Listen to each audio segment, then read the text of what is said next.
أعوذ بالله من الشيطان الرجيم. بسم الله الرحمن الرحيم. الحمد لله رب العالمين، نحمده ونستعينه ونستغفره ونعوذ بالله من شرور أنفسنا ومن سيئات أعمالنا. من يهده الله فلا مضل له ومن يضلل فلا هادي له. أشهد أن لا إله إلا الله وحده لا شريك له وأشهد أن محمدا عبده ورسوله. سبحانك لا علم لنا إلا ما علمتنا إنك أنت العليم الحكيم. اللهم علمنا ما ينفعنا وانفعنا بما علمتنا وزدنا علما. اللهم آت أنفسنا تقواها وزكها أنت خير من زكاها أنت وليها ومولاها. ربي يسر ولا تؤثر، ربي تمم بالخير. أما بعد. Yang dimuliakan Datuk Pengurusi dan Pengasas Mahat Tafiz Al-Hashimi, barisan tenaga pengajar, pengetua Ustaz Khalidi, Ustaz Arif, dan seterusnya pelajar-pelajar yang dirahmati Allah Subhanahu wa taala. Assalamualaikum warahmatullahi wabarakatuh. Waalaikumsalam warahmatullahi wabarakatuh. Okey, sebelum tu Ustaz nak bertanya satu soalan. Soalan ni ditanya oleh seorang sahabat yang hebat lagi mulia, iaitu Umar bin Khattab radhiyallahu anhu. Ustaz nak tanya, apa cita-cita pelajar? Apa cita-cita pelajar? Kalau Ustaz bagi peluang, bercita-citalah sekarang. Nak jadi apa? Nak apa? Jadi dalam kepala nak apa? Nak apa dan nak jadi apa? Ini sekitar umur berapa ni? 13 hingga 14. 17. 13 hingga 17.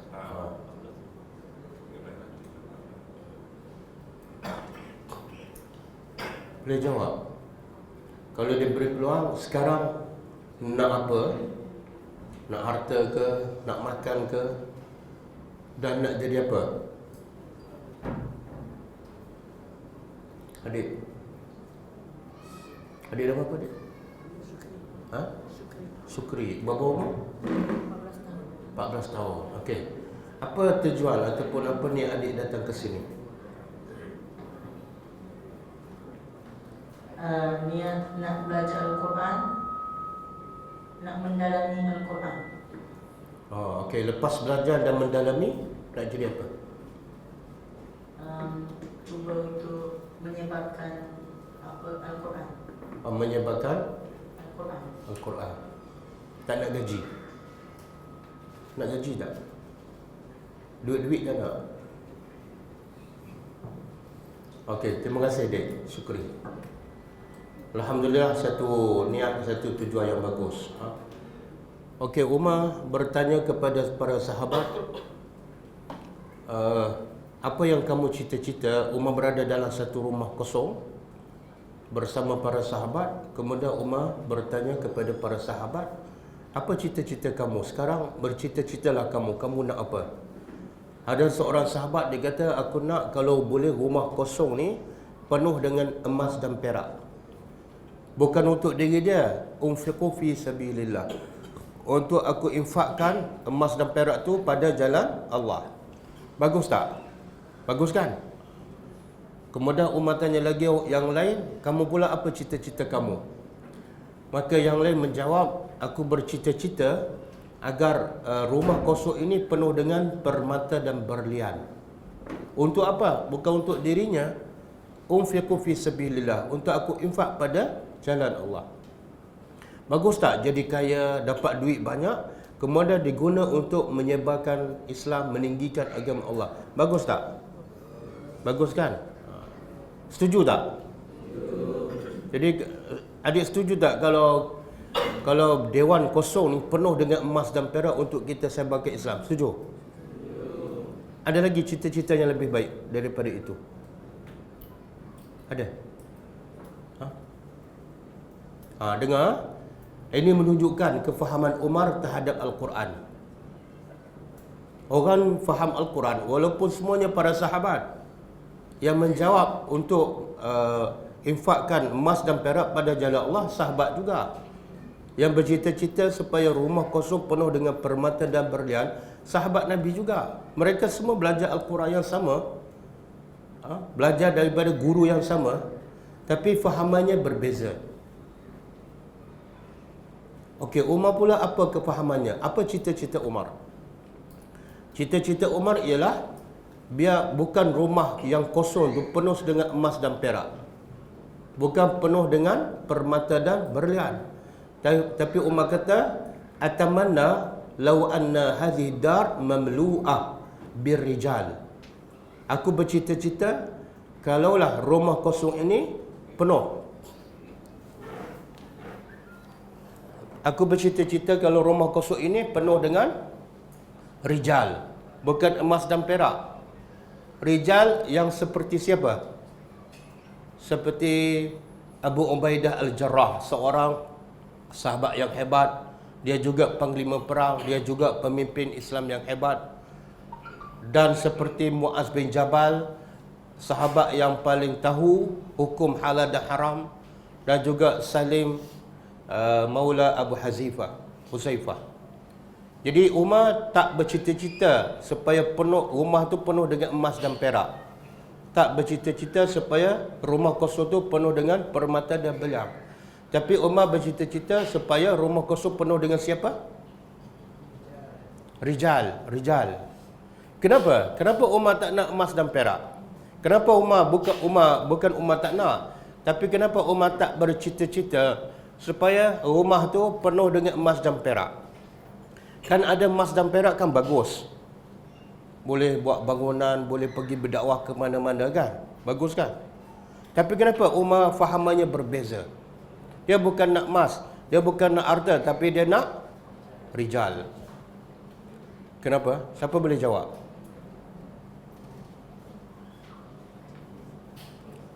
Adik boleh jawab.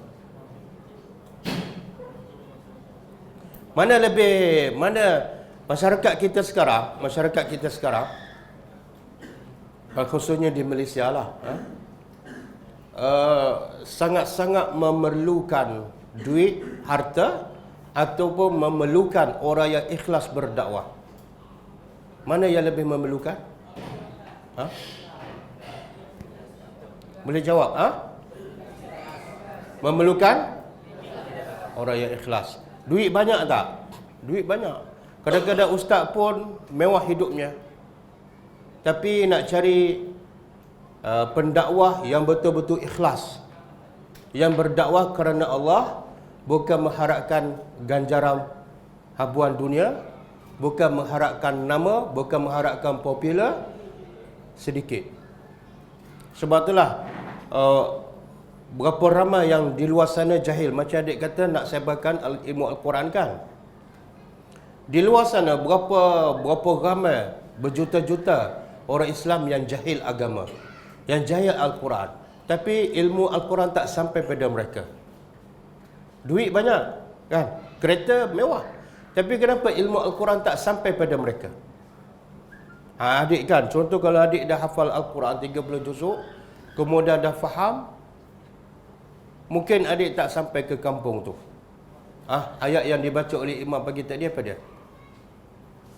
Mana imam tadi? Ingat lagi tak? Cuba baca ayat last sekali. Wala tatrudil ladzina amanu. Ambil mic.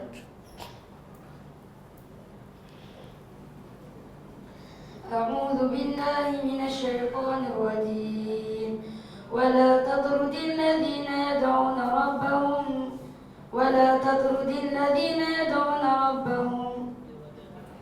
بالغداة والعشي يريدون وجهه ما عليك من حسابهم من شيء وما من حسابك عليهم من شيء فتطردهم فتكون من الظالمين. Okey. Boleh adik terjemah adik? Boleh terjemah? Tak boleh? Tapi dah baca terjemah sebelum solat tadi kan? Yang ni yang kita nak belajar. Kalau setakat baca terjemahan, kita tak boleh faham maksud yang sebenar. Itu beza antara tafsir dengan tadabbur.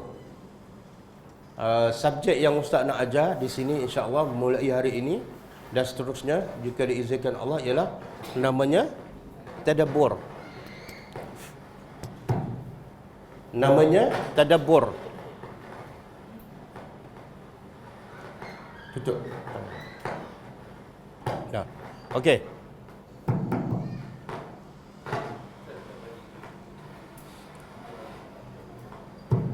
Namanya subjek tadabbur.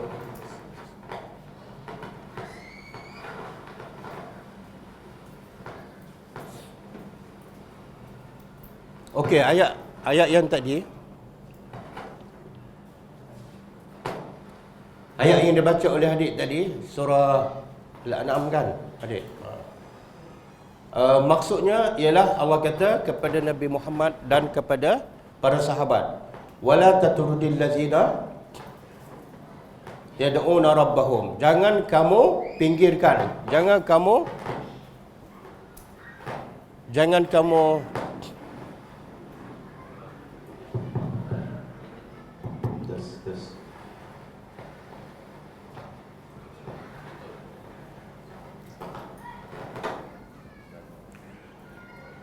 maksud ayat yang dibaca oleh adik tadi ialah wala tatrudil lazina yuridu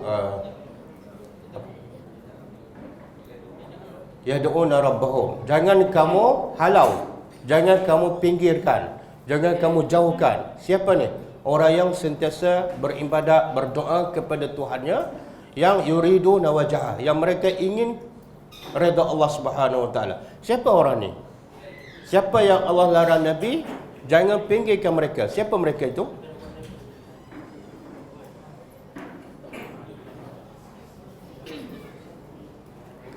Mereka itu adalah orang-orang miskin. Mereka itu adalah orang-orang miskin.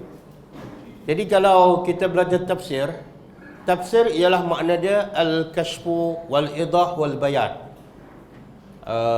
Dedah, jelas dan penerangan. Ataupun faham. Itu tafsir. Tapi kalau tadabbur, dia lebih daripada itu lagi. Tadabbur ialah memahami apa yang di sebalik apa yang kita faham. Jadi kalau ayat tadi, jangan kamu halau, jangan kamu pinggir orang miskin. Itu baru tafsir. Itu baru tafsir. Tadabburnya apa? Tadabburnya antaranya ialah kita buat soalan. Kenapa Allah larang Nabi jangan halau orang miskin? Soalan, kenapa Allah larang Nabi jangan pinggirkan orang miskin? Itu tadabbur. Jawapannya apa? Biasanya kalau kita belajar tafsir tak ada jawapan. Sebab tafsir hanya sekadar memberi maksud ayat aja. Tapi di sebalik maksud ayat itu kena tadabbur. Sebab itulah asas untuk kita tafsir, kita ada ilmu, kita ada alat dia, bahasa Arab, nahwu, saraf, balaghah, ulumul Quran. Itu asas untuk tafsir. Tapi asas untuk tadabbur ialah berfikir. Kenapa Allah larang Nabi jangan pinggirkan orang miskin? Itu ayat Quran. Kalau semua adik-adik di sini datang untuk belajar Al-Quran, untuk faham Al-Quran, ini salah satu ayat yang wajib kita faham. Kenapa tak boleh halau orang miskin? Siapa boleh jawab? Kenapa tak boleh pinggirkan orang miskin? Sebab Islam ni adalah rahmatan lil alamin. Islam datang untuk membawa rahmat kepada sekalian alam. Dan antara sekalian alam yang paling terpinggir, yang paling tak dipedulikan siapa? Orang miskin ke orang kaya? Orang miskin. Dan yang paling ramai, orang miskin ke orang kaya? Orang miskin. Tengok, Islam nak datang untuk membawa rahmat. Tapi rahmat yang paling besar, rahmat yang paling utama ialah kepada golongan miskin. Sebab itulah orang miskin di zaman Nabi terbela. Sebab apa? Sebab mereka bukan setakat baca Al-Quran, bukan setakat mereka hafal Al-Quran, tapi mereka amalkan apa yang Allah perintah. Orang miskin di zaman Nabi, sahabat Nabi. Orang miskin begitu ramai adalah merupakan sahabat Rasulullah. Tapi sekarang berapa ramai yang faham Al-Quran, berapa ramai yang hafal Al-Quran, berapa ramai yang ustaz berkawan dengan orang miskin. Berapa ramai ustaz, berapa ramai penceramah yang duduk dan sabar untuk bersama orang miskin. Berapa ramai? Tak ramai kan? Betul ke tak? Biasanya pendakwah ke penceramah biasa duduk kat mana? Hafiz Quran ke biasa duduk kat mana? Masjid. Biasa orang miskin duduk kat mana? Bawah jambatan. Jambatan mana ni? Betul lah. Antaranya bawah jambatan. Dan mereka ni biasanya tak datang ke masjid. Sama ada rumah jauh, tak ada kenderaan, kan? Dan mereka terpinggir. Maka Islam nak, bila kita belajar Al-Quran, bila kita faham Al-Quran, keutamaannya rahmat kepada siapa? Orang yang sangat-sangat memerlukan kasih sayang. Siapa? Siapa mereka itu? Iaitu orang miskin. Bahkan Allah sebut dalam surah apa ni? Wasbir nafsaka ma'al ladzina yad'una rabbahum bil ghadati wal asyi yuridu surah apa? Al-Kahfi kan? Allah kata apa? Sabarlah diri kamu wahai Muhammad. Untuk siapa? Untuk duduk bersama orang miskin. Tengok, baru kita baca 2 ayat dah. Tapi berapa ramai yang belajar Al-Quran, yang hafal Quran, tak peduli pada orang miskin. Sedangkan Quran, keutamaannya ialah rahmatan lil alamin, khususnya kepada golongan miskin. Ini yang kita nak belajar, iaitu tadabbur. Ayat yang Imam baca tadi, ramai yang boleh baca terjemahan. Itu maksudnya tafsir. Setakat kita faham makna, itu maknanya tafsir. Tapi tadabbur ialah apa yang di sebalik apa yang kita faham. Dan insya-Allah pagi ini kita akan baca daripada buku ni. Buku Ustaz Tadabbur Al-Quran. Dan kewajipannya supaya apa yang kita dengar hari ini kita boleh refer kat sini. Okey, masing-masing boleh buka buku. Ada, semua ada kan? Yang belakang sekali ada? Yang belakang sekali ada buku ni? Belakang sekali ada? Oh, tak ada? Boleh pas.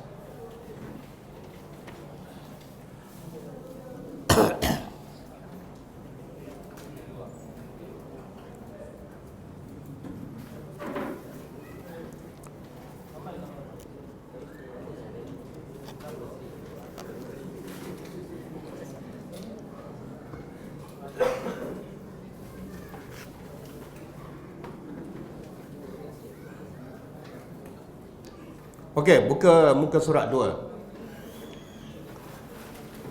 Kata penulis, sesungguhnya Allah telah menurunkan kitabnya sebagai satu syariat dan manhaj yang lengkap untuk manusia. Jadi Quran sebagai satu syariat, peraturan hidup yang lengkap untuk manusia. Maka wajib kita memahami satu persatu, sebab dia adalah peraturan hidup untuk orang yang beriman. Mereka membaca ayat-ayatnya, memahami maksud-maksudnya, menghayati pengajaran-pengajarannya, kemudian menyahut serta mematuhi segala perintah-perintahnya dan menjauhi larangan-larangannya. Oleh kerana sebab-sebab di atas, Allah menjadikan membaca Al-Quran itu mendapat ganjaran pahala dan menghafalnya mendapat fadilat dan kedudukan yang tinggi di dunia dan di akhirat.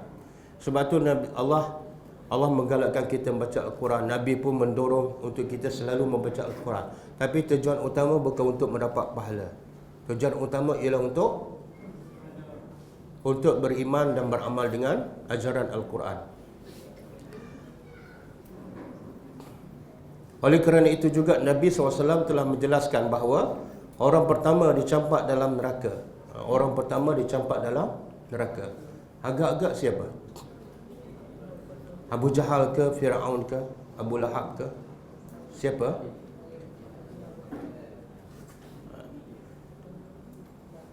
Orang yang pertama dicampak dalam neraka pada hari kiamat ialah pembawa penghafal Al-Quran, yang menghafalnya kerana riak dan sum'ah. Kadang-kadang bila dia baca sedap, orang puji, dia lagi sombong. Dan bila orang miskin jemput, dia tak pergi. Sebab apa? Sebab orang miskin tak ada pulangan apa-apa. Kalau pergi baca Quran kat orang miskin, dia bagi apa? Dia bagi duit ke kita bagi duit kat dia?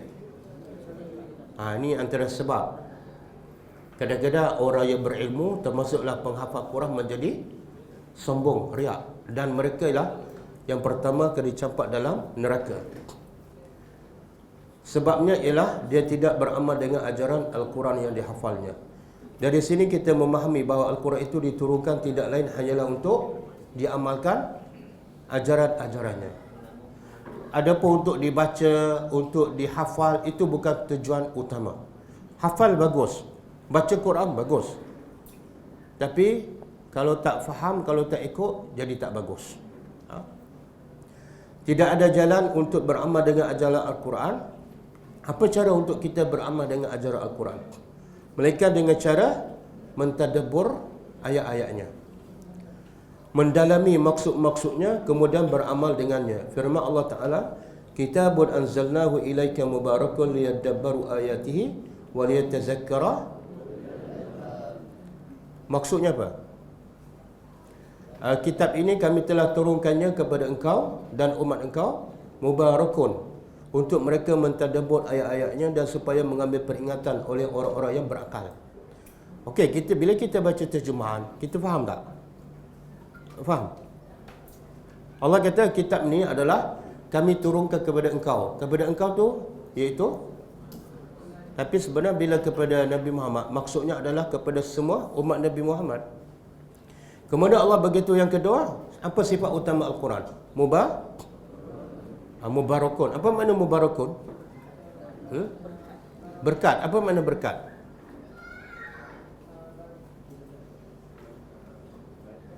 Mubarakun makna dia berkat. Mubarakun bahasa Arab, berkat pun bahasa Arab. Bahasa Melayunya apa? Apa dia? Tak lengkap. Mubarakun, al-barakah makna dia kasratul khair wa dawamuha.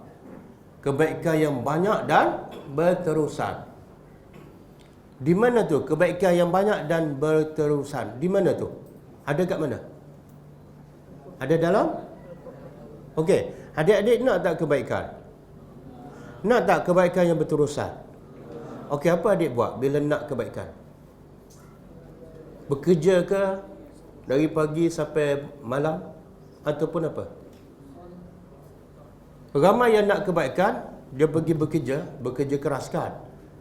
Dari muda sampai ketua, daripada pagi sampai malam. Tapi Allah kata kebaikan yang banyak duduk di mana? Dalam Al-Quran. Allah sebut tak? Yu'til hikmata man yasha wa man yu'til hikmah faqad utiya khairan katsira. Maksudnya Allah memberi al-hikmah. Al-hikmah itu juga adalah kebaikan ataupun kefahaman Al-Quran. Kemudian Allah beritahu siapa yang yu'tal hikmah, siapa yang diberi al-hikmah, iaitu kefahaman Al-Quran, kefahaman agama. Siapa yang diberi? Faqad utiya khairan katsira. Sebenarnya dia telah diberi kebaikan yang banyak. Makna kalau nak kebaikan yang banyak, mesti faham Al-Quran, mesti faham dan mesti beramal. Tak ramai orang yang berfikir macam tu. Sebab itulah Nabi dan para sahabat, banyak tak mereka dapat kebaikan? Apa dia contoh? Apa kebaikan yang Nabi dan para sahabat dapat? Macam mana tahu banyak tapi tak tahu apa itu banyak? Apa dia contohnya?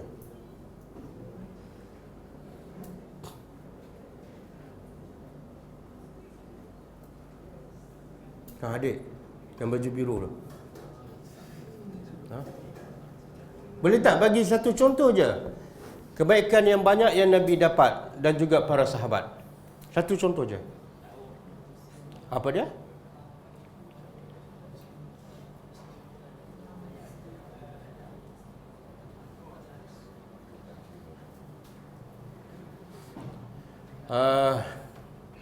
Nabi ajar kita baca doa setiap pagi kan. Allahumma inni as'aluka ilman. Ya Allah, aku mohon pada Engkau agar menjadikan ilmu aku ilmu yang dan Nabi juga bersabda, bila mati anak Adam semua amalannya kecuali salah satunya ilmu yang okey. Siapa yang paling banyak ilmu yang bermanfaat? Walaupun dia mati tapi pahala terus sampai dalam kuburnya. Siapa? Nabi dan para sahabat. Sebab Nabi yang pencetusnya, Nabi yang pemulanya, Nabi yang mula bagi ilmu. Dan berapa bilion manusia, orang Islam yang dapat ilmu daripada Nabi dan dapat daripada para sahabat, semua pahala tu sampai tak pada mereka. Itu antara contoh kebaikan yang mana. Tapi kita bila fikir kebaikan, kita nampak apa? Duit kan? Berapa gaji, berapa bonus, berapa hadiah kan? Cara sahabat berfikir kebaikan yang sebenar, kebaikan yang sebenar ialah kebaikan yang kekal abadi. Faham? Adik nak yang mana adik? Adik ni.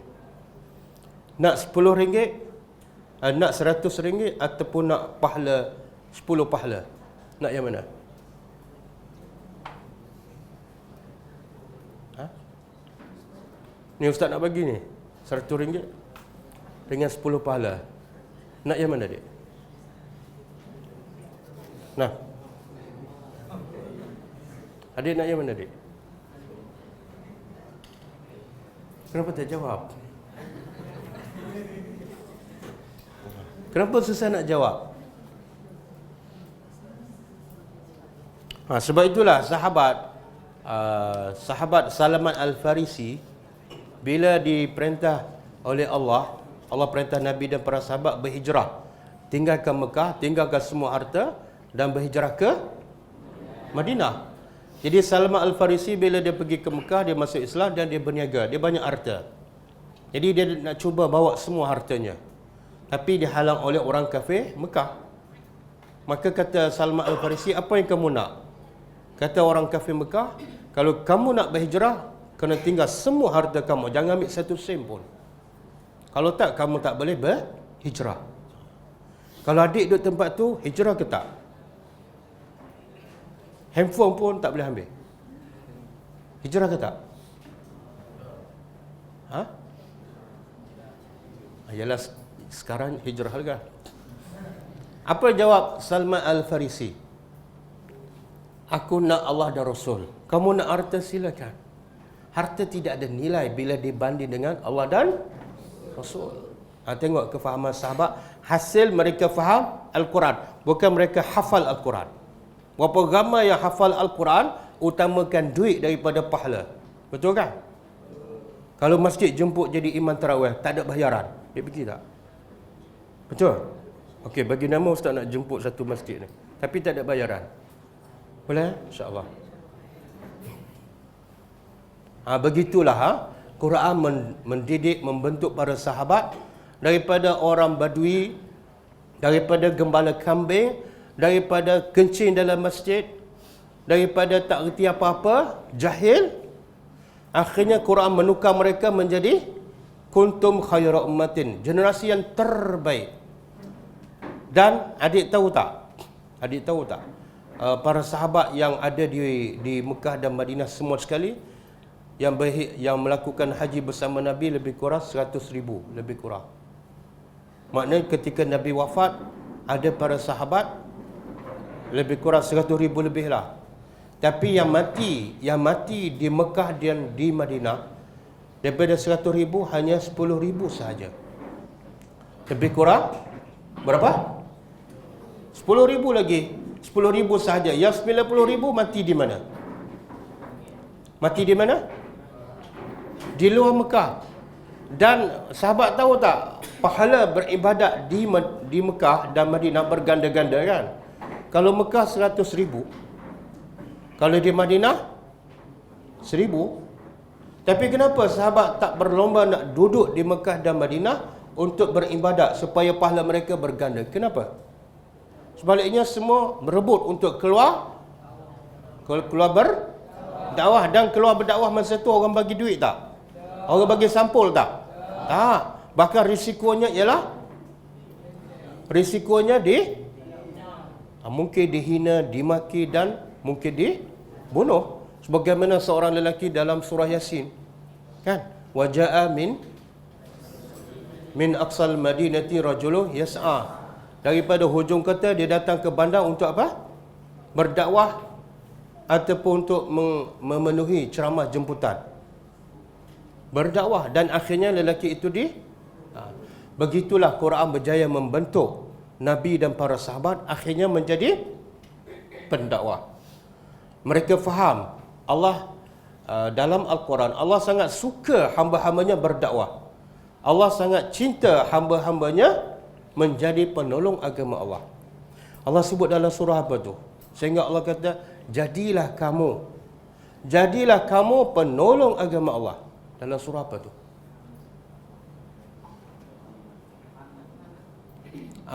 Kalau tak ingat surah pun sebut ayat aja. Wahai orang beriman, jadilah kamu penolong agama Allah. Allah tak kata jadilah kamu pembaca Al-Quran, jadilah kamu penghafal Al-Quran, jadilah kamu penceramah. Bukan. Jadilah kamu ansar Allah, penolong agama Allah. Surah apa? Surah? Cuba baca ayat tu. Ya ayyuhallazina amanu kunu ansar Allah. Itu Allah panggil siapa tu? Siapa yang mengaku beriman wajib dengar dan wajib menyahut seruan Allah. Wahai orang beriman, jadilah kamu penolong. Allah tak kata unsurullah, tolonglah Allah. Berbeza. Tengok bahasa Al-Quran. Berbeza ayat. Allah, kalau Allah kata jadilah tolonglah agama Allah, satu. Yang kedua, jadilah penolong agama Allah. Berbeza tak? Apa beza dia? Apa beza dia? Boleh tulis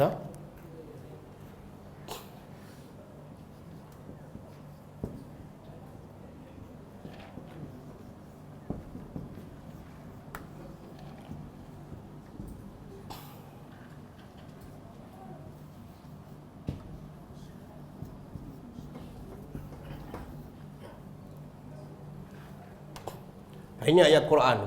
Ya ayyuhallazina amanu kunu ansarallah. Allah tak kata ya ayyuhallazina amanu unsurullah.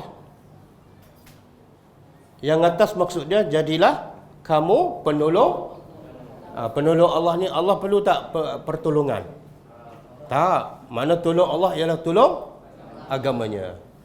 Jadi Allah tak kata tolonglah agama Allah, tapi Allah kata jadilah penolong. Beza tak? Apa beza dia? Ini tadabbur. Kalau kita faham ayat jadilah penolong agama Allah, itu baru tafsir.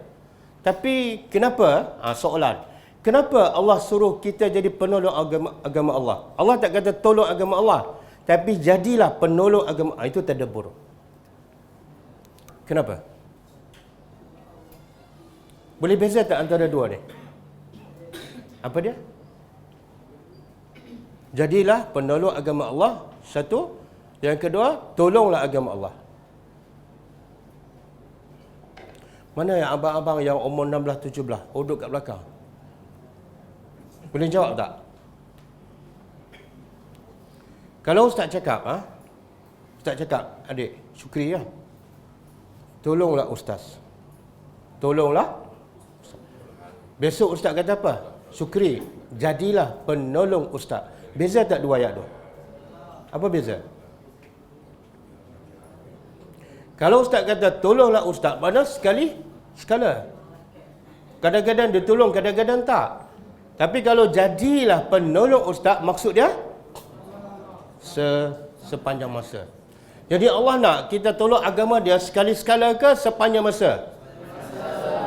Sebab tu Allah kata jadilah penolong agama Allah. Dan kata Ibn Abbas, bila Allah cakap ya ayyuhallazina amanu, wajib kita sahut dengan sami'na wa ata'na. Dan nak jadi penolong agama Allah, perlu tak kita hafal satu Al-Quran? Perlu tak? Tak perlu. Tapi kalau hafal, bonus. Yang perlu untuk menjadi penolong agama Allah ialah kita faham dan kita beramal. Okey, boleh faham? Boleh? Okey, kita balik pada buku kita.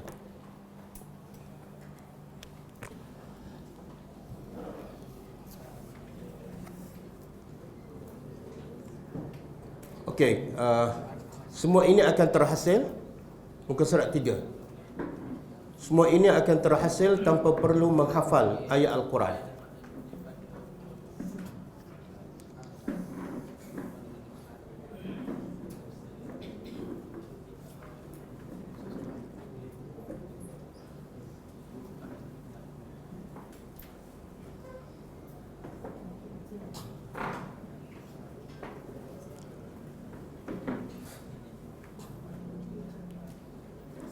Jadi letak dalam kepala adik-adik belajar Al-Quran, hafal Al-Quran, kemucaknya nak menjadi apa? Adik nak jadi doktor tak ada masalah, nak jadi engineer tak ada masalah. Tapi kerja utama adik ialah Ansar Allah. Ansar Allah. Kama qala Musa, kama qala Isa ibnu Maryam lil hawariyin, man ansari? Nabi Musa bertanya sama dengan Nabi Muhammad, siapa nak jadi penolong aku untuk menegakkan agama Allah? Kemudian jawab waqala al-hawariyun nahnu. Itu orang beriman. Orang beriman kena jawab nahnu, kami. Kami. Bukan kami nak jadi penghafal Quran sahaja, bukan kami nak mengkhatam Al-Quran sahaja, tapi lebih besar daripada itu, kami nak jadi penolong agama Allah. Okey, tengok kat buku muka surat 3.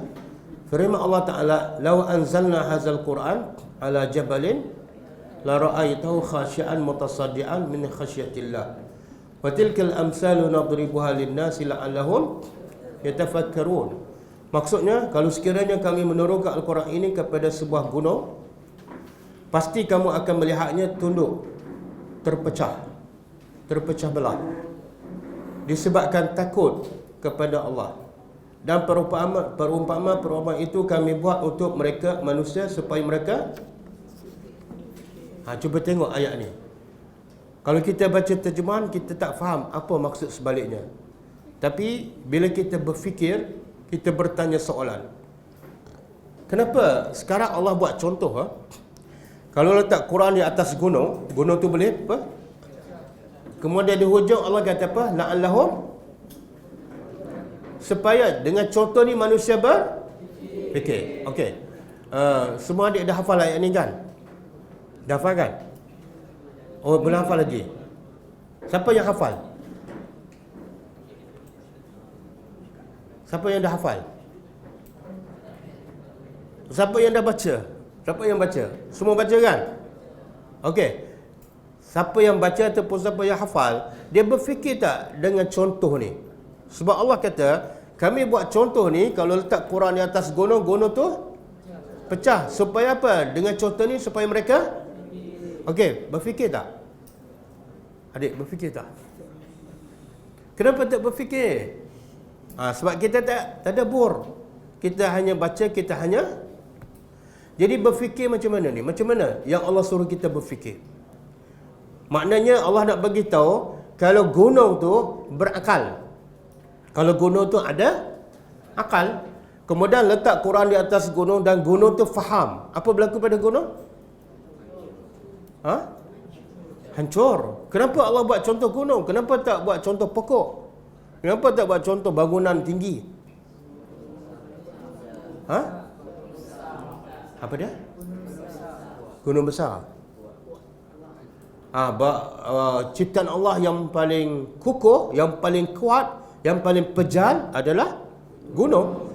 Buktinya bila berlaku ribut taufan, berlaku banjir, berlaku tsunami, gunung ada goyang tak? Gunung ada meletup tak? Berlaku banjir besar di Kelantan 2014. Gunung ada tak? Pokok dah tenggelam kan? Rumah dah roboh. Gunung bahkan ramai yang selamat diri di atas. Jadi Allah buat contoh ciptaannya yang paling kuat dan kukuh. Dan bangunan gunung yang kuat dan kukuh kalau faham Al-Quran, walaupun kuat, walaupun kukuh, walaupun batunya pejal, dia tetap akan meletup. Sebab apa? Sebab apa? Sebab apa yang Allah nak beritahu? Kita kalau nak letupkan gunung, kita perlukan apa? Bom. Berapa kos bom? Ha? Berapa masa kita perlukan? Betul tak? Tapi Quran kalau letak atas gunung, berapa lama dia akan pecah? Ha? Allah tak sebutkan. Letak Quran dan gunung tu faham, terus akan makna apa tu? Makna apa tu? Bom dengan ayat Allah, mana lebih power? Sebenarnya Allah nak begitu. Kata-kata Allah sangat luar biasa. Sampai gunung yang pejal, yang kokoh boleh meletup. Maknanya, kalau gunung yang pejal, yang kuat, boleh meletup. Sebab takut pada Allah. Kamu ni kuat tak? Adik-adik kuat? Adik dengan gunung mana lebih kuat? Ha? Mana lebih besar? Mana lebih kukuh? Dan adik baca Quran kan? Faham? Pernah tak meletup? Tak pernah. Pensan? Jadi adik dengan gunung mana lebih baik?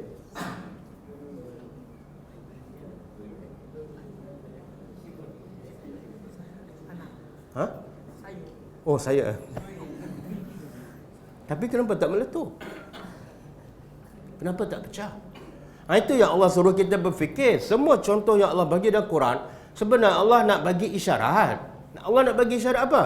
Kamu taklah sekuat gunung, tapi kamu ada akal tak?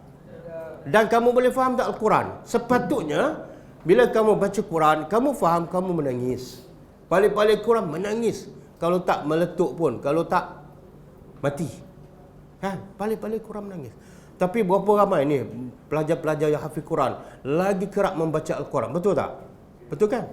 Satu hari berapa jam baca Quran? Satu hari berapa? Lebih kurang? 4-5 jam. Okey. Dalam tempoh 4-5 jam, berapa titik air mata keluar?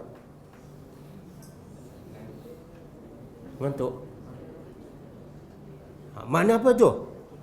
Makna apa tu? Itu Allah suruh kita berfikir. La'allahum yatafakkarun. Berfikirlah dengan contoh ni. Makna apa tu? Maknanya hati kita keras. Sebab itulah rukun tadabbur Al-Quran mesti ada 3. Tulis. Ini tak ada dalam buku. Rukun tadabbur Al-Quran mesti ada 3. Kalau tak ada 3 ni, Quran tak akan memberi kesan. Pertama, hudurul qalbi. Hati mesti hadir.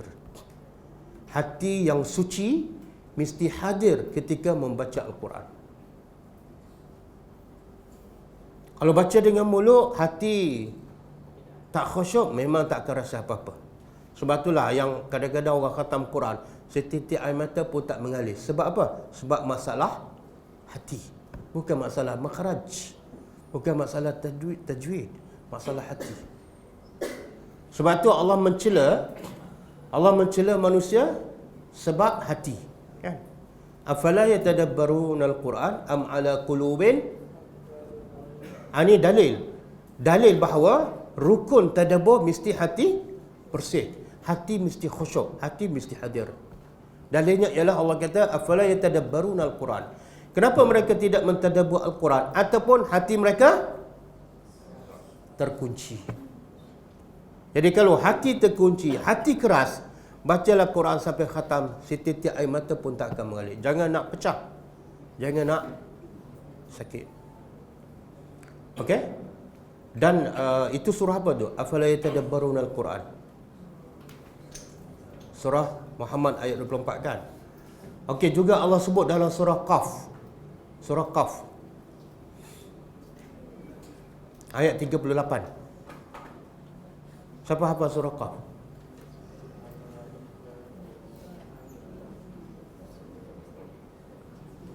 Inna fi zalika la zikra liman kana lahu qalbun aw alqa as-sam'a wa huwa syahid. Boleh sebut sambung syahid je. Okey, apa maksud? Allah kata sesungguhnya demikian itu zikra, peringatan. Ayat Al-Quran, kisah-kisah dalam Al-Quran adalah zikra, peringatan. Tapi bukan untuk semua orang. Liman kana lahu qalbun. Bagi orang yang ada qalbun. Bukan ada telinga. Bukan ada mulut. Tak. Peringatan dalam Quran akan terkesan bagi orang yang ada qalbun. Hati yang suci. Hati yang hadir. Au alqas sam'a wa huwa syahid. Ataupun telinga dia mendengar dalam keadaan hati dia hadir sama mendengar. Ketika itu Quran akan memberi kesan. Okey, rukun yang kedua. Rukun kedua tadabbur Al-Quran ialah sentiasa memikir dan memerhati maksud di sebalik ayat Al-Quran. Bukan tengok maksud je, tapi memikirkan di sebalik maksud ayat Al-Quran.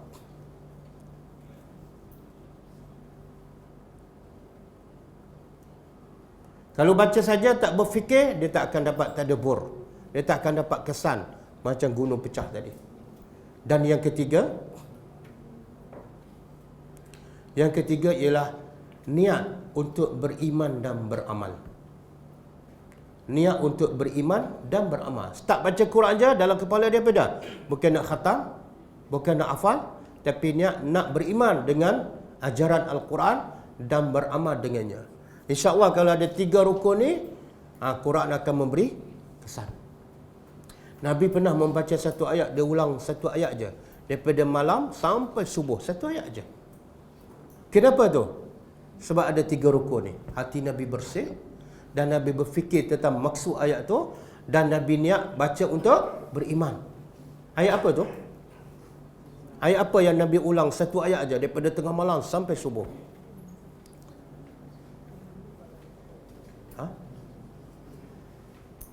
Siapa ingat? Wa in yu'azzibuka wa in tu'azzibuhum fa innahum ibaduka wa in taghfir lahum fa innaka antal azizun. Satu ayat aja. Maksud apa? Maksudnya Allah berkata, sekiranya engkau mengazab mereka, mereka tu hamba engkau ya Allah. Kalau engkau azab hamba-hamba engkau, mereka adalah hamba engkau. Makna apa tu? Kalau boleh janganlah azab. Wa in taghfir lahum, dan sekiranya engkau mengampunkan dosa mereka, engkau maha perkasa lagi maha hebat. Jadi kesan satu ayat tu Nabi ulang daripada tengah malam sampai subuh.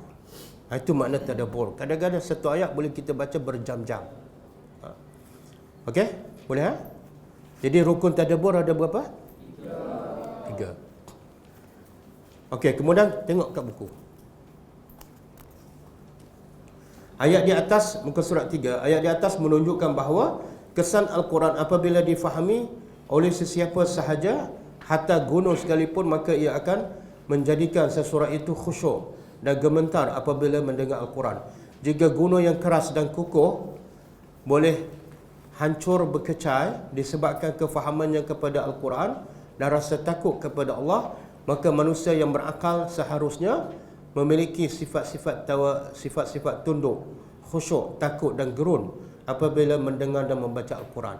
Nabi bila baca ayat tentang azab, Nabi akan minta mohon berlindung. Itu tadabbur. Walaupun Nabi dah selamat tak, dijamin tak selamat daripada azab neraka? Jadi kalau Nabi dah dijamin selamat daripada azab neraka, sepatutnya Nabi tak perlu minta perlindungan, betul tak? Tapi sebab tadabbur, tetap takut. Orang-orang yang beriman walaupun dijamin selamat, tetap ada rasa takut. Yang tak takut hanyalah orang yang tak beriman. Baca ayat azab tak rasa apa-apa. Okey, kemudian maka buku kecil ini akan menghuraikan pengertian tadabbur. Okey, kita pergi pada maksud tadabbur. Muka surat 5, makna tadabbur. Tadabbur berasal daripada perkataan tadabbara, yatadabbaru, dan tadabbara pula berasal daripada perkataan dubur. Dubur ni bahasa Arab ke bahasa Melayu? Bahasa Arab ke bahasa Melayu? Bahasa Arab. Apa makna dia? Maksudnya di belakang ataupun di hujung. Cuma bila dimelayukan makna dia lain kan? Kalau dimelayukan makna dia dah berubah. Okey, sabda Nabi SAW. Contoh dubur makna dia belakang. Kepada Muaz bin Jabal radhiyallahu anhu, la tad'anna fi duburi kulli salatin an taqula Allahumma a'inni ala zikrika wa syukrika wa husni. Okey, maksudnya la tad'anna, tazkirah Nabi kepada Muaz bin Jabal. Satu hari Nabi jumpa Muaz bin Jabal dan Nabi kata pada Muaz bin Jabal, inni uhibbuka fillah, aku cinta pada engkau kerana Allah. Itu sunnah Nabi. Jumpa sahabat kita, sebut je, inni uhibbuka fillah.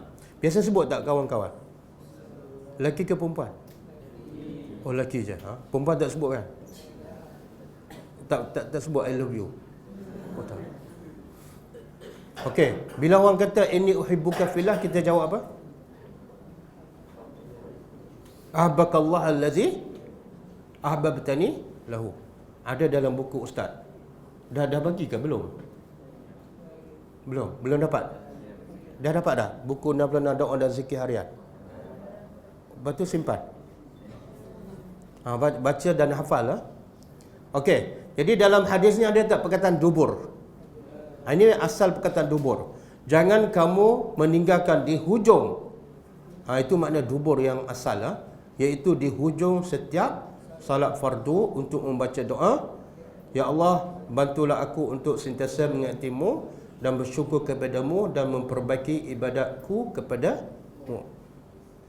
Jadi maksud dubur dalam hadis di atas adalah hujung ataupun selepas solat. Dan daripada perkataan dubur inilah diambil menjadi perkataan tadabbara, yatadabbaru, tadabbur. Asalnya daripada perkataan dubur. Jadi bila bertukar menjadi perkataan tadabbara, apa pula maksud dia? Yang bermaksud apabila sampai di hujung setiap ayat, hendaklah perhati dan renung maksud-maksud ayat tersebut serta hikmah-hikmahnya dan pengajarannya untuk diamalkan. Itu makna tadabbur. Tadabbur daripada dubur, iaitu hujung. Bila kita baca ayat sampai di hujung, kita patah balik. Patah balik tengok apa? Apa maksud ayat, apa pengajaran, apa perintah, dan kita amalkan. Sekiranya ada perintah atau pelarangan, kita laksanakan. Itulah tadabbur. Sebab tu dia berbeza dengan tafsir. Tafsir ni setakat faham. Tafsir terang, jelas, idah wal bayan. Setakat faham je. Tapi tadabbur lebih daripada itu. Kita tadabbur, tafsir kita memahami maksud ayat. Tadabbur kita memahami di sebalik maksud ayat dan kita beriman dan beramal dengannya. Itu makna tadabbur. Okey? Sebab itulah tafsir ni kewajipan siapa? Tafsir. Mentafsirkan ayat Al-Quran. Kewajipan siapa? Ulama. Sebab nak syarat mentafsirkan ayat kena ada ilmu-ilmu alat dia. Ilmu bahasa Arabnya, balaghahnya, ulum Al-Quran. Sebab itu tafsir adalah khas untuk para ulama. Tapi tadabbur wajib kepada setiap orang Islam. Ni adik-adik ni wajib tak tadabbur, ya. Tapi adik tak wajib tafsir. Sebab Allah bercakap kepada semua orang, afala yatadabbaruna al-Quran. Kenapa mereka semua tidak mentadabbur Al-Quran? Jadi tadabbur Allah tuju pada semua orang. Adapun tafsir khas untuk para ulama. Okey. Kata Al-Maidani, tadabbur adalah pemerhatian yang menyeluruh terhadap maksud sesebuah ungkapan dan makna-maknanya yang mendalam. Manakala tadabbur Al-Quran ialah penghayatan terhadap ayat-ayat Al-Quran untuk difahami maksudnya, hikmah-hikmah dan pengajarannya. Contoh, Ustaz bagi contohlah beza tafsir dengan tadabbur. Qul a'udzu birabbil falaq. Tafsirnya apa? Qul, katakanlah, Allah perintah kepada Nabi supaya berkata a'udzu, dalam bahasa al-taji'u, aku berlindung, birabbil falaq, dengan Rabb, Tuhan pencipta al-falaq, yang menguasai apa? Al-falaq apa makna? Adik? Adik duduk kat depan, ustaz pun nampak adik je. Jadi adik yang kena soal. Siapa tahu apa makna al-falaq? Kuat sikit. Waktu subuh kan. Dan ada ulama mengatakan al-falaq ialah yang mengeluarkan, faliqul isbah wan nawa. Jadi falaq ada maksud waktu subuh, ada maksud makhluk. Sebab Allah bila nak cipta makhluk, Allah keluarkan anak daripada kandungan, keluarkan tumbuh-tumbuhan daripada bumi, keluarkan hujan daripada awan. Itu mana al-falaq. Jadi dia faham tak? Qul a'udzu birabbil falaq. Faham kan? Itu tafsir. Tadabburnya apa? Kenapa Allah suruh kita, bahkan Allah suruh Nabi berlindung dengan Allah? Kenapa? Bila kita bertanya soalan kenapa, itu dah masuk tadabbur Al-Quran. Kenapa?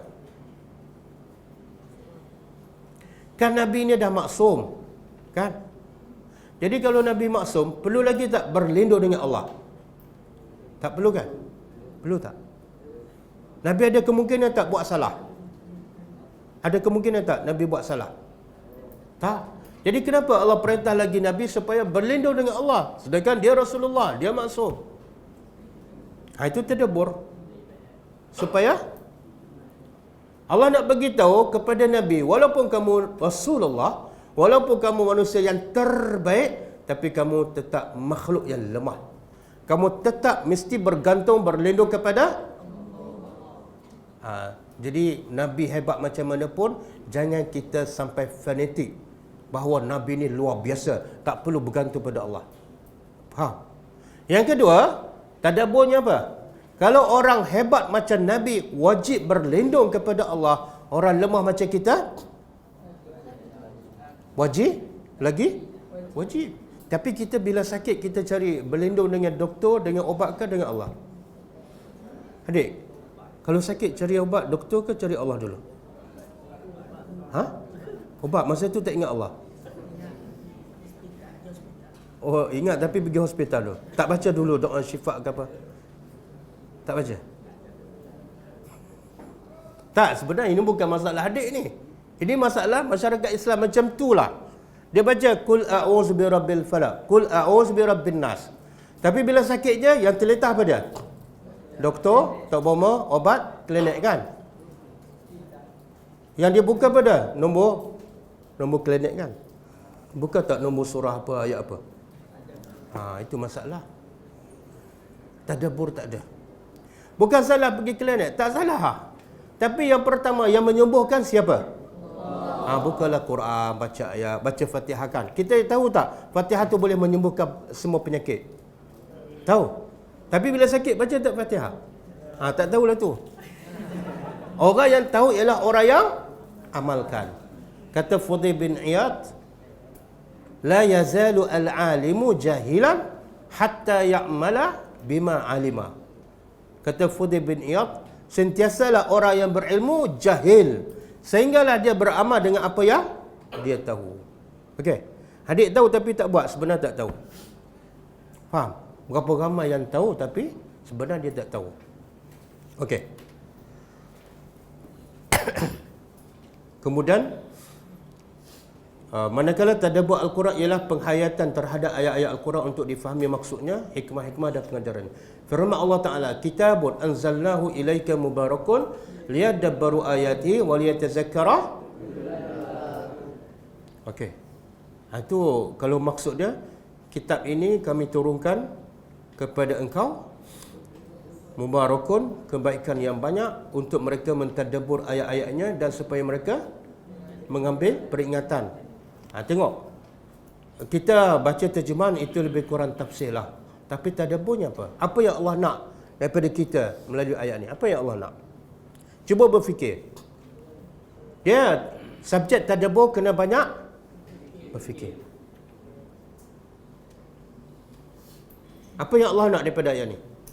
Mana abang-abang ni? Abang-abang yang umur 16, 17. Serba hitam. Mana serba hitam? Oh, semua serba hitam ni. Oh, abang-abang. Okey. Tak, jangan. Sekarang kita belajar ni. Bukan nak test ya. Dia bukan temu duga ni. Belajar. Cuma cara belajar kena berfikir. Dan nak suruh pelajar berfikir ustaz kena bagi soalan. Kalau ustaz tak bagi soalan, tak berfikir ni. Okey, apa yang Allah nak daripada ayat ni? Bila Allah kata kitab ini kami turunkan kepada engkau, kepada kita lah, penuh kebaikan yang banyak, kemudian supaya mereka tadabbur. Lepas tu supaya mereka jadi apa yang Allah nak sebenarnya?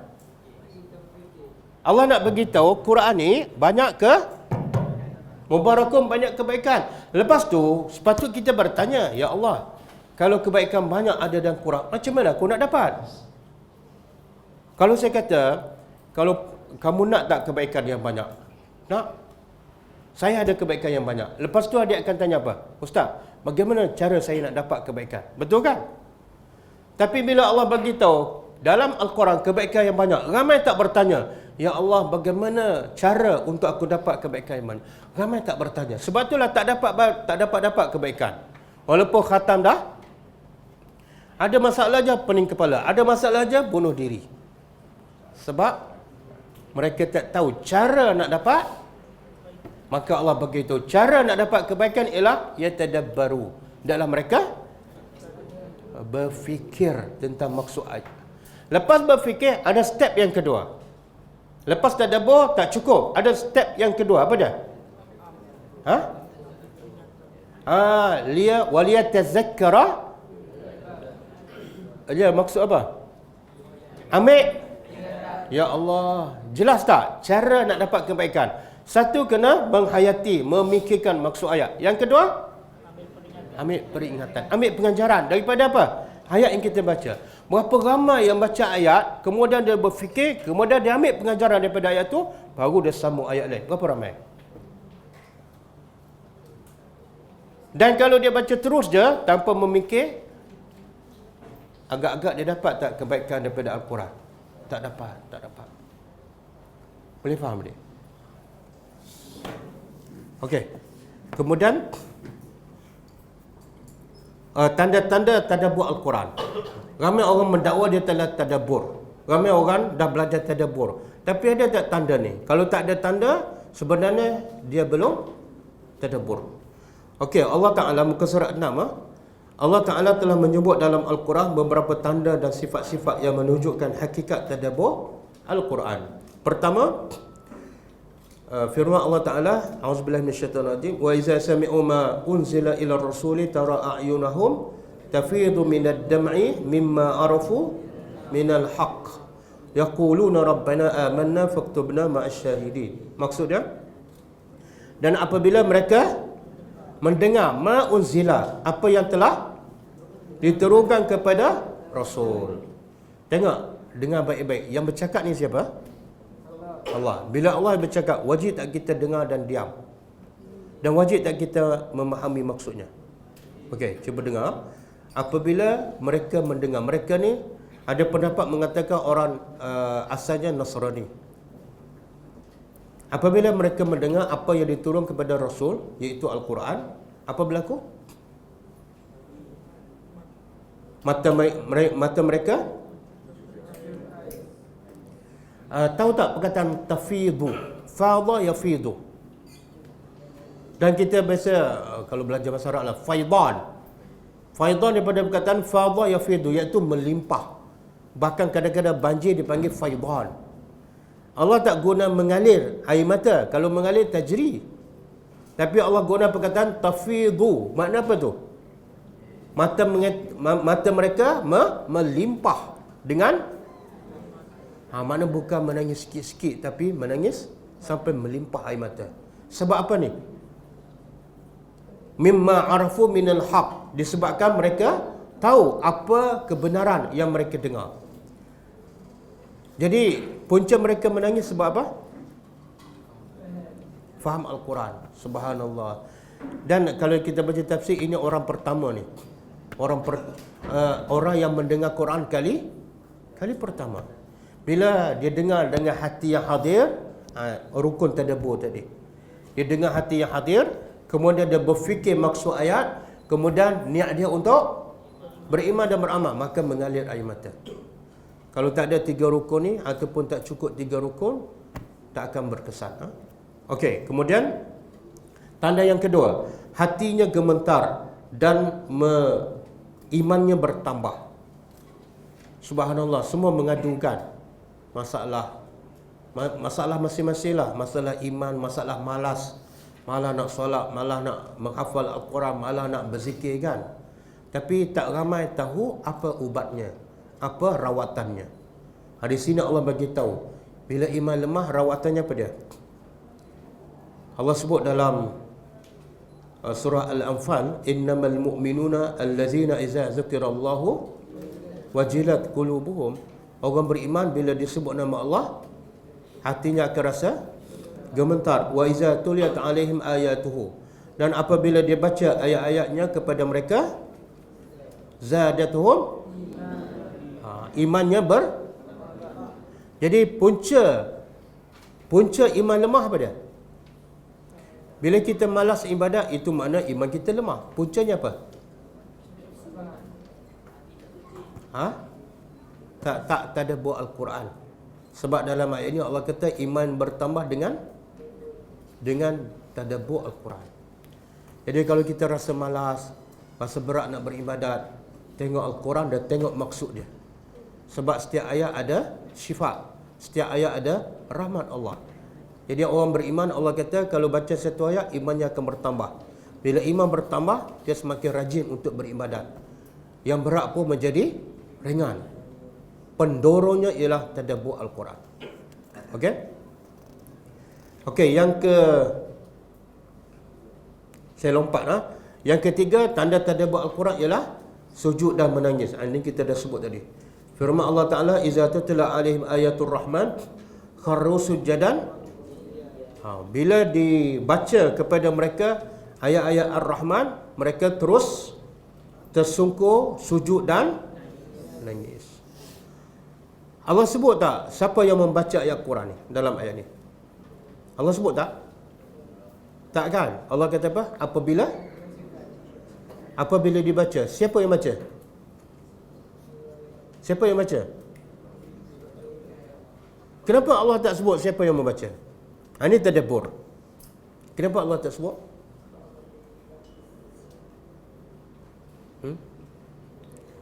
Sebab Allah nak bagi tahu Quran tu akan terkesan tanpa mengira siapa yang membaca. Sebab kesannya pada ayat Al-Quran, bukan pada orang yang membaca. Kadang-kadang budak baca, ustaz ni orang tua, yang baca tu budak macam tadi imam kan. Bukan sebab budak yang baca, tapi sebab kesan ayat Quran akan memberi kesan pada ustaz. Jangan tengok siapa yang di sini juga Allah nak ajar kita, jangan tengok siapa yang bercakap, tapi tengok apa yang dicakap. Sekarang kayu ukur manusia dah terbalik kan. Kayu ukur manusia sekarang macam dah terbalik dengan Al-Quran. Sekarang ramai manusia menilai apa yang dia cakap ke ataupun siapa yang bercakap. Betul kan? Siapa cakap ni? Oh, dia tu tak boleh pakai. Dia tak tahu lagi orang tu baca apa. Betul tak? Jadi ukuran tu salah dan bercanggah dengan Quran. Allah nak mengajar kita nilai seseorang dengan apa yang dia jangan tengok siapa yang bercakap. Kalau budak kecil cakap ayat Quran, patut tak kita dengar? Kalau ustaz cakap merapu, patut tak kita dengar? Mana lebih baik, ustaz ke budak kecil tu? Boleh faham? Sekarang ustaz-ustaz kadang-kadang bercakap tak ada dalil pun kan. Kadang-kadang hadis palsu. Kadang-kadang budak ni umur 6 tahun baca Quran, kita kena dengan budak lagi. Sebab dia adalah kata-kata yang benar. Okey. Tengok. Yang keempat apa dah? Bila kita tanda yang keempat tadabbur Al-Quran ialah bila kita mendengar Al-Quran, kita akan rasa kagum.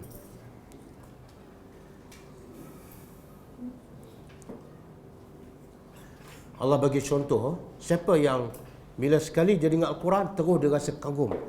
Dia tahu beza dah, ini bukan kata-kata manusia. Ini bukan kata-kata malaikat, ini bukan kata-kata jin. Ini kata-kata Tuhan yang sangat hebat. Siapa ni? Yang kali pertama dengar dia tahu dah. Dia rasa kagum. Siapa? Ha? Ini, tengok ayat tu. Qul uhiya ilayya annahu istama'a nafarun minal jinni faqalu inna sami'na. Katalah wahai Muhammad, telah diwahyukan kepada aku sesungguhnya telah mendengar sekumpulan daripada jin. Tengok Allah guna perkataan istama'a, bukan yasma'u. Kalau yasma'u dengar sambil lewa, dengar tak fokus. Tapi kalau istama'a makna dengar dengan fokus dan penuh perhatian, maka akan memberi kesan. Siapa yang mendengar ni? Kumpulan daripada jin. Kali pertama masa dia dengar dia kafir, tapi sebab dia fokus, dia berfikir, maka apa kata mereka? Inna sami'na Qur'anan, kami telah dengar satu kata-kata yang berapa ramai kita yang dengar Quran kita rasa ya Allah hebatnya kata-kata engkau. Berapa ramai? Adik-adik yang hafal kan, setiap hari baca, setiap hari dengar. Ada tak sekali kita terkeluar hebatnya kata-kata Allah? Ada tak? Ada ke? Ya ke? Dalam satu hari berapa kali rasa hebat? Walaupun kita dah banyak kali dengar kan. Jin baru sekali dengar. Jadi jin dengan adik-adik mana lebih baik? Oh, tiba-tiba jin lebih baik. Sebelum ni kutuk jin kan?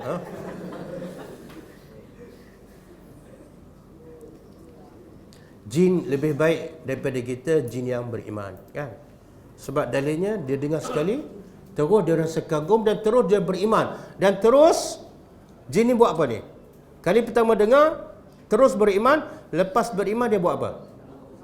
Terus pergi berdakwah. Bukan dia tunggu dengar yang kedua, bukan dia tunggu habis satu surah, bukan dia tunggu habis hafal 30 juzuk, tak. Sekali dengar, terus beriman, terus berdakwah. Menunjukkan apa? Quran kalau ditadabbur, terus masuk ke hati, dia akan melimpah pergi pada orang. Kalau masuk ke hati. Tapi kalau masuk ke mulut, masuk ke telinga, dia tak akan sampai pada orang. Sebab apa? Hati dia pun tak sampai. Betul? Betul kan? Adik-adik bila belajar ilmu, sampai tak pada mak ayah di rumah? Bukan pada jin ni, pada mak ayah. Sampai tak? Sampai? Berapa kali dah? Banyak kali sangat tu, tak ingat tu. Okey. Yang kelima, rasa gemetar kerana takut pada Allah, kemudian diikuti dengan rasa tenang dan pengharapan kepada rahmat Allah. Mula-mula rasa gemetar, lepas tu rasa tenang. Dalilnya apa dah? Dalam Al-Quran surah apa ni? Surah Az-Zumar ayat 23. Allahu nazzala ahsanal hadis kitaban mutasyabihan masaniya taksyairu minhu juludul ladzina yakhshawna rabbahum thumma talinu juluduhum wa qulubuhum ila zikrillah. Maksud dia, Allah telah menurunkan perkataan yang paling baik. Dengar. Allah cakap Allah menurunkan perkataan yang paling. Maksud apa tu? Yang lain semua kurang baik. Jadi kata-kata ustaz dengan kata-kata Allah mana lebih baik? Kata-kata mak ayah dengan kata-kata Allah mana lebih baik? Kata-kata pengetua dengan kata-kata Allah mana lebih baik? Tapi bila dengar kata ustaz, faham tak? Bila dengar kata ustaz, faham tak? Bila dengar kata-kata Allah, faham tak? Tadi kata-kata Allah lebih baik. Sepatut kata-kata yang lebih baik lah, lebih kita faham. Betul tak? Itu logiknya. Macam mana kata-kata yang paling baik tak faham, kata yang kurang baik faham? Patut ke tak? Sangat tak patut. Jadi insya-Allah lepas ni kita belajar tadabbur, dan setiap kali kita baca ataupun kita dengar ayat Quran, kita akan faham. Okey. Kemudian masa ada lagi?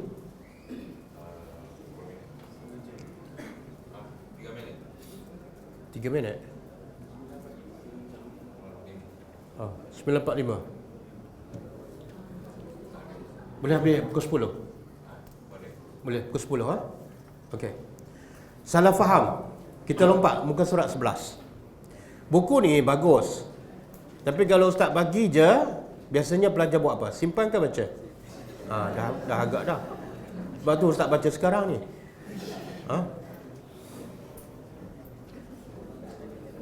Okey, muka surat 11. Salah faham terhadap makna tadabbur Al-Quran.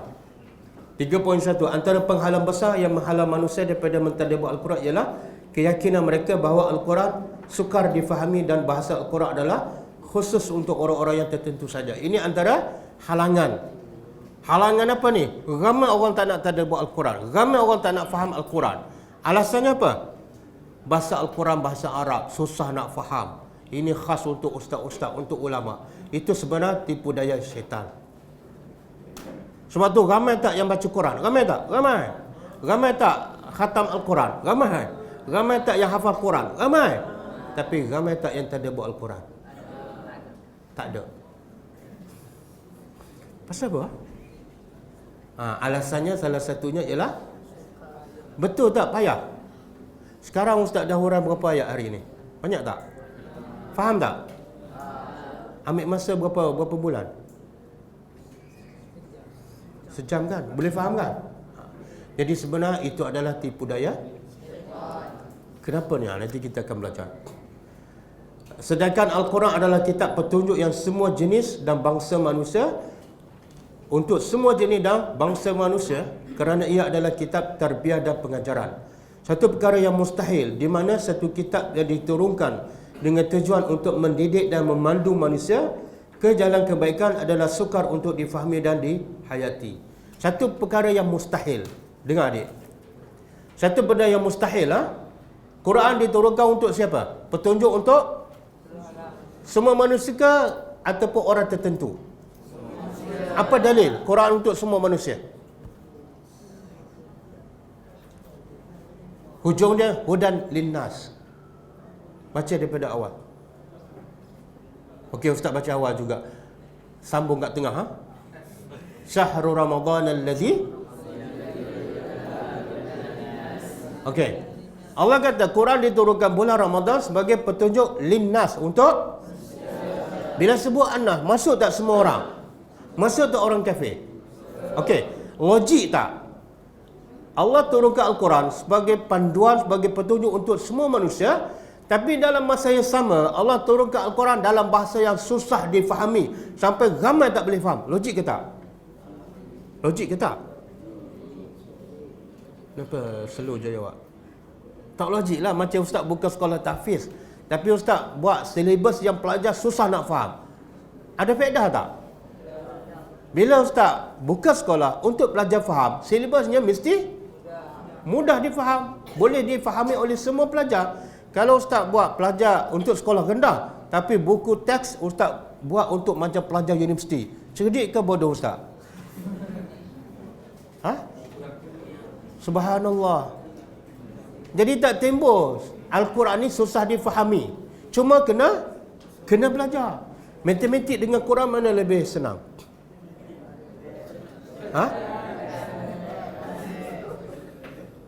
Oh, sekejap je berubah. Semula, matematik dengan Quran mana lebih mudah? Betul ke ni? Dah lama faham matematik tapi Quran tak faham-faham lagi. Dia sebenarnya matematik lagi mudah. Matematik lagi mudah. Tapi ramai tak faham matematik? Dan mereka faham matematik dengan belajar ke dengan mimpi? Kalau matematik pun kena belajar, Quran? Jangan pula Quran mudah difahami sampai dia tak belajar, tunggu mimpi je. Kalau Nabi pun belajar Quran kan, Nabi belajar daripada siapa? Jibril. Kita pun kena belajar. Tapi jangan tunggu Jibril datang. Okey. Dalil Quran tu mudah. Cuba tengok. Allah dah sebut. Sebenarnya Allah sendiri telah buka muka surat 12. Dalil Quran tu mudah. Ustaz bukan cakap kosong. Allah sendiri telah memudahkan pemahaman dan tadabbur Al-Quran sebagaimana firman Allah Ta'ala, walaqad yassarnal Qur'ana lizikri fahal min muddakir. Apa maksud dia? Dan demi sesungguhnya kami telah mudahkan. Siapa kami? Allah. Allah kata, Allah sendiri cakap, kami telah mudahkan Al-Quran untuk apa? Untuk jadi peringatan dan Allah cakap tak kami mudahkan Al-Quran untuk dibaca? Tak. Allah cakap tak kami mudahkan Al-Quran untuk dikhatam? Tak. Allah cakap tak kami mudahkan Al-Quran untuk dihafal? Tak. Tapi mana Allah cakap kami mudah untuk difahami, untuk diambil pengajaran. Yang Allah mudah untuk ambil pengajaran, ramai yang tak ambil pengajaran. Yang ramai ialah ramai yang hafal, ramai yang baca, ramai yang khatam. Sebab apa? Mindset dia Quran ni susah. Siapa cakap mudah? Siapa yang cakap susah? Ustaz kan? Kamu ni tak boleh. Tahap kamu tak sesuai. Allah kata kami mudahkan. Boleh faham tak? Ini penghalang utama kenapa manusia baca Quran berkali-kali, khatam berkali-kali tapi tak faham-faham. Sebab dia rasa tugas aku baca je, tugas faham Quran tugas ustaz, tugas ulama. Tak. Kita tahu tak sahabat Nabi ni kebanyakannya siapa? Golongan intelek ke, golongan terpelajar ke ataupun profesor? Kebanyakan para sahabat Nabi siapa? Siapa dia? Boleh sebut tak contoh-contoh? Antaranya Bilal bin Rabah. Bilal bin Rabah ni belajar universiti mana? Ada PhD ke? Sebelum ni dia kerja apa? Hamba. Dan dia bangsa Arab ke bangsa Afrika? Tapi dia faham tak Quran? Bilal dengan adik mana lebih baik? Mana lebih putih? Kalau Bilal asalnya hamba abdi, bukan bangsa Arab, faham Al-Quran dan Nabi bagi berita gembira dia ahli syurga, takkanlah kita bangsa Melayu kulit pula putih pada Bilal, takkanlah susah sangat nak faham Al-Quran. Betul tak? Ada lagi sahabat Nabi yang bukan bangsa Arab, Suhaib Ar-Rumi. Daripada mana? Daripada Rom. Salman Al-Farisi daripada mana? Dan ramai tak sahabat Nabi peringkat awal di Mekah ialah kebanyakan orang miskin dan hamba abdi. Makna tahap pemikiran mereka sangat rendah. Betul? Tapi mereka boleh tak faham Al-Quran? Ya. Sehingga mereka menjadi khaira ummati. Betul? Jadi jangan tertipu dengan tipu daya syaitan. Cuma kena belajar. Okey. Ibnu Hubairah radhiyallahu anhu berkata, yang antara tipu daya syaitan ialah menjauhkan hamba-hamba Allah daripada Al-Quran kerana ia cukup sedar. Syaitan cukup sedar. Cuma kita tak sedar. Apa yang syaitan sedar? Bahawa hidayah Allah itu akan datang di saat manusia mentadabbur. Syaitan takut tak kalau kita baca Quran saja? Syaitan takut tak kita khatam Quran? Syaitan takut tak kita hafal Quran? Yang syaitan takut pada? Kelah hafazan dengan kelah tadabbur, yang mana syaitan takut sangat? Syaitan sedar tak? Kita dah sedar tak? Dah sedar. Sebab itulah kita tahu tak orang kafir, apa yang orang kafir paling takut sekali? Daripada orang Islam ataupun daripada semua manusia? Ustaz bagi jawapan. Pertama, orang kafir takut Islam menguasai ekonomi. Yang kedua, orang kafir takut Islam menjadi kaya raya. Yang ketiga, orang kafir takut Islam menguasai, memerintah dunia. Yang keempat, orang kafir takut orang Islam memahami Al-Quran. Yang mana orang kafir paling takut?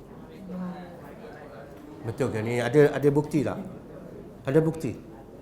Tengok jawapan keempat tu lain sikit. Ya. Ada bukti tak? Siapa boleh bagi bukti?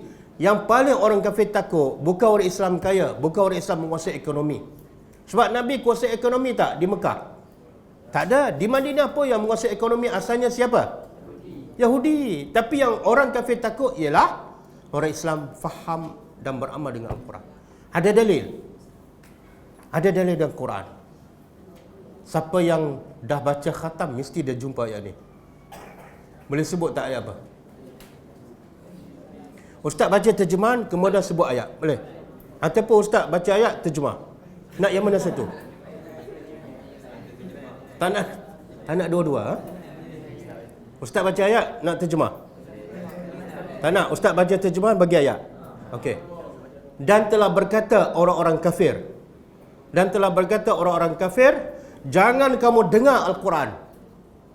Jangan kamu dengar. Dengar di sini maksud dengar dan faham. Jangan. Orang kafir Mekah cakap pada siapa? Semua orang Mekah. Jangan dengar Al-Quran. Dengar sampai faham dan beramal.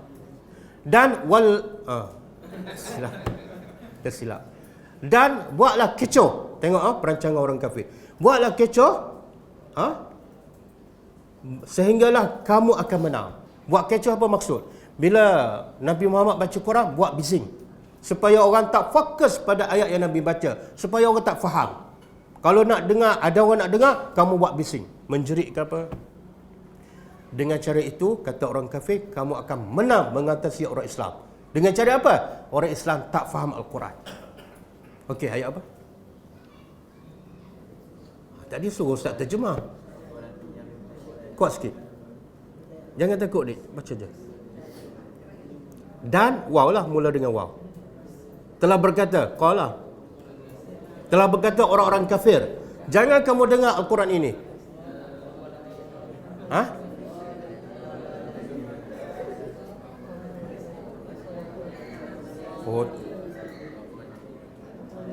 Waqala allazi tak boleh sambung. Waqala allazina kafaru la tasma'u li hadzal Qur'an walghaw fihi la'allakum taghlibun. Oh, jelas, clear. Yang paling orang kafir takut bila orang Islam faham dan beramal dengan Quran. Bukan dengan sebab ekonomi. Sebab itulah Nabi berjaya menjadikan Islam tu kuat. Bukan sebab ekonomi. Tapi sebab Nabi berjaya membentuk sahabat-sahabat yang faham dan beramal dengan Al-Quran. Nabi berjaya menjadikan para sahabat Ansarullah. Surah apa tu? Dek? Waqala allazina kafaru la tasma'u li hadzal Quran. Surah Fussilat. Surah Fussilat. Ayat? Dan kalau surah tak ingat, ayat lagi tak ingat kan? Ayat 30 kan? Surah Fussilat. Ingat ayat tu Ingat. Orang kafir tak takut adik hafal Quran. Orang kafir tak risau makcik-makcik khatam Al-Quran. Kadang-kadang dia sponsor lagi. Tapi orang kafir paling takut ialah bila kita mula nak tadabbur, nak faham, nak beramal. Ketika itu Islam akan jadi kuat dan mereka akan terancam. Okey, boleh dek? Okey, kita berhenti setakat tu. Kita sambung insya-Allah.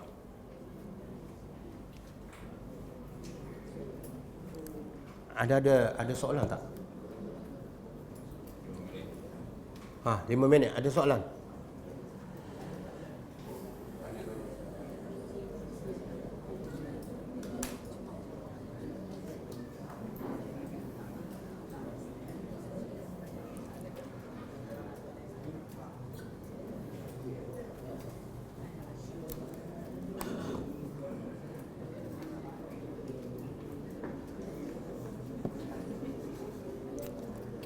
Okey, tak ada. Kalau tak ada, kita tutup lepas ni kita sambung pukul berapa?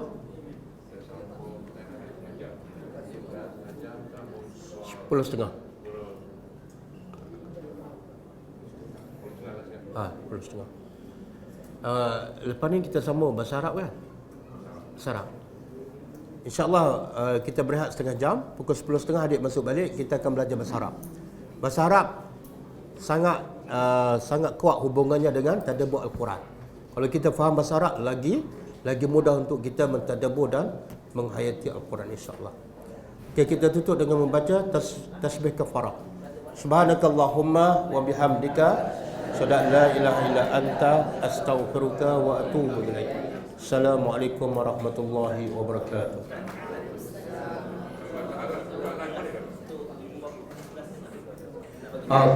Kelas untuk ibu bapa bersama pelajar pukul 11.30. 11.30 sampai pukul 1 insya-Allah. Ada live kelas bersama ibu bapa pukul 11.30 dan kita akan buat live. Bahasa Arab boleh je nak buat live tapi takut tak faham. Boleh je nak buat, tak ada masalah.